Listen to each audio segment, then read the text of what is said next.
আল্লাহর পয়গম্বরের কাছে যখন পরের দিন সকালে চলে আসলেন, আসার পর আল্লাহর পয়গম্বর জনাবে মুহাম্মদুর রাসূলুল্লাহ সাল্লাল্লাহু আলাইহি ওয়াসাল্লাম নিজের চাদর মুবারক নিচে বিছিয়ে দিলেন। কারণ মক্কার এত বড় নেতা, এত বড় পণ্ডিত আমার কাছে এসেছে, আমার চাদর মুবারক আমি বিছিয়ে দিই।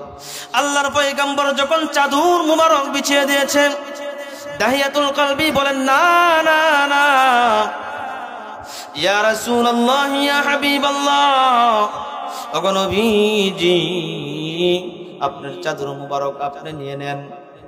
আমি এই চাদর মুবারকে বসার মতো আমার যোগ্যতা নাই। আমি এসেছি আপনার কাছে সংশোধন হওয়ার জন্য। আমাকে কালিমা পড়ায় দেন, আমি ঈমানওয়ালা হয়ে যাব, আমলওয়ালা হয়ে যাব। কালিমা পড়ায় দেন। আল্লাহর পয়গম্বরের কাছে যখন দাহিয়াতুল কলবি রাদিয়াল্লাহু তাআলা আনহু কালিমা পড়ে মুসলমান হয়ে গেলেন, ঈমান আনলেন। এ মুসলমান ঈমানদার আল্লাহর গোলাম, দাহিয়াতুল কলবি যখন ঈমান আনলেন, আনার পরে আমার বন্ধুগণ, কিছুদিন পূর্বে দেখা যায় হযরতে দাহিয়া চোখের পানি চারে আর কান্দে, হুফাইয়া হুমাইয়া কান্দে, চোখের পানি চারে আর কান্দে। সাহাবায়ে কেরামরা বলেন, ইয়া রাসূলুল্লাহ, ইয়া হাবিবাল্লাহ, আপনার নতুন সাহাবী দাহিয়া চোখের পানি চারে আর কান্দে, কি কারণ বুঝতে পারলাম না। আল্লাহর পয়গম্বর, এ মুসলমান, দিলের কান দিয়ে শুনো রে বাবা। আল্লাহর পয়গম্বর বলেন, দাহিয়া নামে যে সাহাবী নতুন ইসলাম ধর্ম গ্রহণ করেছে, ঈমান এনেছে, আমি তো তাকে জোরপূর্বক ভাবে তাকে আমি ঈমানে আনার কথা বলি নাই। তার এই ইচ্ছায় সে এসেছে। হযরতে দাহিয়াতুল কলবি যখন আল্লাহর পয়গম্বরের কাছে আসলেন, বলতেছেন, ইয়া রাসূলুল্লাহ, ইয়া হাবিবাল্লাহ, ওগো আল্লাহর নবী, আমি কি কারণে কান্দি গো আল্লাহর নবী? আমি যখন ঘরের ভিতর শুয়ে থাকি, আমার কানের ভিতর কালে আওয়াজ আসে। আমি যখন ঘুমাইতে যাই, ঘুমাইতে পারি না, বইতে শান্তি পাই না, শুইতে শান্তি পাই না, খাইতে শান্তি পাই না, চলাফেরা করতে শান্তি পাই না। কানের ভিতরে একটা আওয়াজ আসে, আব্বা, ও আব্বা, এরকম একটি আওয়াজ আসে। আল্লাহর পয়গম্বর বলেন, কি গো দাহিয়া, তোমার কি হয়েছে? আমার সাথে খুলে বলো, আমার সাথে কি বলো। আল্লাহর পয়গম্বরের সাহাবী দাহিয়াতুল কলবি বলতেছেন, ইয়া রাসূলুল্লাহ, ইয়া হাবিবাল্লাহ, আমার এই দুইটা হাত দিয়ে আমি একটা নয়, দুইটা নয়, অনেকগুলো শিশু আমি দুনিয়ার জমিন থেকে, জিন্দা কবর দিয়ে আমি দুনিয়ার জমিন থেকে সরিয়ে দিয়েছি। নাউযুবিল্লাহ। আমার পূর্বে আখলাসউদ্দিন নয়নপুরী সাহেব বলেছেন, নারীদের সম্মান ইজ্জত নিয়ে। এই আমার বন্ধুগণ, জাহিলিয়াতের যুগের ভিতর দাহিয়াতুল কলবি, যার ঘরের ভিতর, মক্কার ভিতরে যার ঘরের ভিতর কন্যা সন্তান দুনিয়াতে পদার্পণ করতেন, দুনিয়াতে আগমন করতেন, তখন কি করতো? তাদের মনে হয়তো তারা আসলে সমাজের ভিতর অবহেলিত, ঠিক কিনা বলেন, লাঞ্ছিত, বঞ্চিত। কিন্তু দাহিয়াতুল কলবি নিজের হাতে একজন নয়, দুইজন নয়, প্রায় 80 জনের চাইতে আরো বেশি, কম বেশি হবে, জিন্দা কবর দিয়েছে।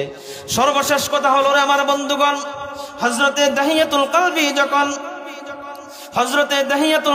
যখন সফরের উদ্দেশ্য একদিকে চলে গেলেন, যাওয়ার পর একদিন নয়, 2 দিন নয়, দীর্ঘ 4 বছর অথবা 5 বছর হয়ে যাবে, সফরের উদ্দেশ্যে রওনা হলেন।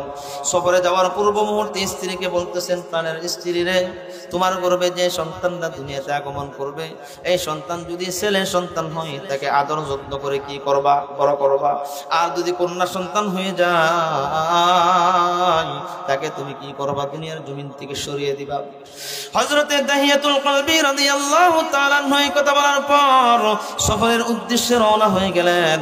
দীর্ঘ 4 বছর পর, 5 বছর পর যখন সফর থেকে ফিরে আসলেন, বলতেছেন, প্রাণের বিবি, আমার সন্তান যে হয়েছিল, কি সন্তান হয়েছিল?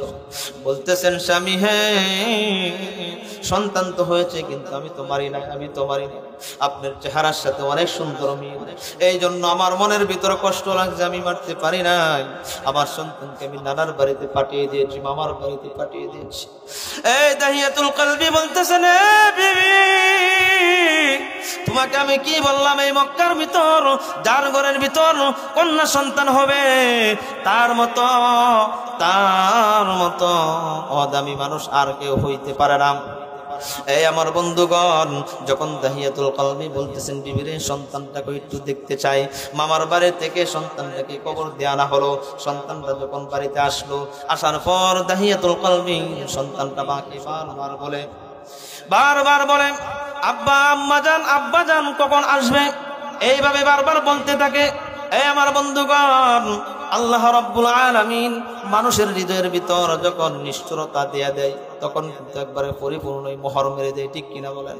দাহিয়াতুল কলবি বলতেছেন, ও আমার প্রাণের স্ত্রী, আমার সন্তান জামিলাকে তুমি সাজিয়ে দাও, সুন্দর করে সাজিয়ে দাও, তাকে নিয়ে আমি তার মামার বাড়িতে বেড়াইতে যাব।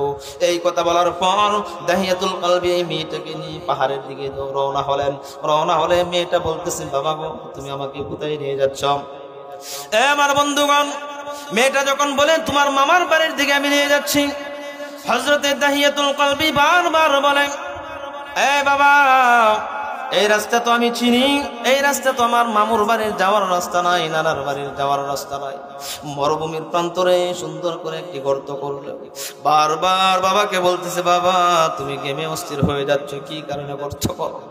মেয়েটাকে কিছুক্ষণ পর ডাক দিয়ে এনে গর্তের ভিতর পিছন দিয়ে ডাক্কা মেরে ফেলে দেয়। নাউজুবিল্লাহ। এই জন্য রে মুসলমান ইমানদার আল্লাহর গোলাম, আমার বন্ধু পাথর চাপা দিয়ে সর্বশেষ মারল।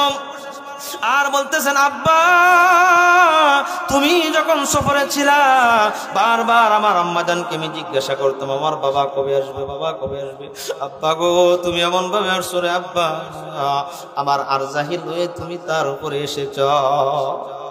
এই জন্য রে মুসলমান ভাইরা, আবার আল্লাহর পয়গম্বরের কাছে যখন এই কথাটা বর্ণনা করলো, আল্লাহর পয়গম্বর বলেন, দাহিয়ারে কোনো চিন্তার কারণ নাই, তুমি যখন কালিমা পড়েছ, তুমি তখন ছিলে ইহুদি, তুমি ছিলে নাসারা, তুমি ছিলে কাফের, এখন তুমি মুসলমান হয়েছ, ইসলামের ছায়াতলে তুমি এসেছ, তোমার পিছনের গুনাহ আল্লাহ রাব্বুল আলামিন মাফ করে দিয়েছে, তুমি আজকে থেকে নিষ্পাপ নিষ্কলঙ্ক।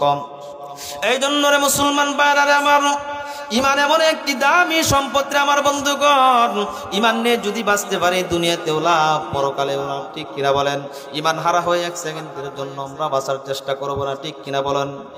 রাজি আছি তো ইনশাআল্লাহ। অনেক লম্বা সময় হয়ে গেছে, এত কথা বলার মতো ইচ্ছাও ছিল না, আপনাদের আগ্রহ দেখে তারপরে আমার ইচ্ছা জাগছে। আল্লাহ তাআলা আমাদের সকলকে প্রতিটা কথার উপর বুঝা এবং আমল করার তৌফিক দিয়ে সকলে বলে আমিন।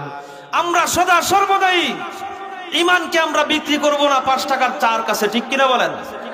আমরা 5 টাকার তার কাছে ইমান বিক্রি করব না। ইমান একটি দামি সম্পদ। আজকে এখান থেকে বলে যাই, আমরা ইমান যত কষ্টের বিনিময় হোক না কেন, ইমানকে আমরা তাজা করবো তো ইনশাআল্লাহ।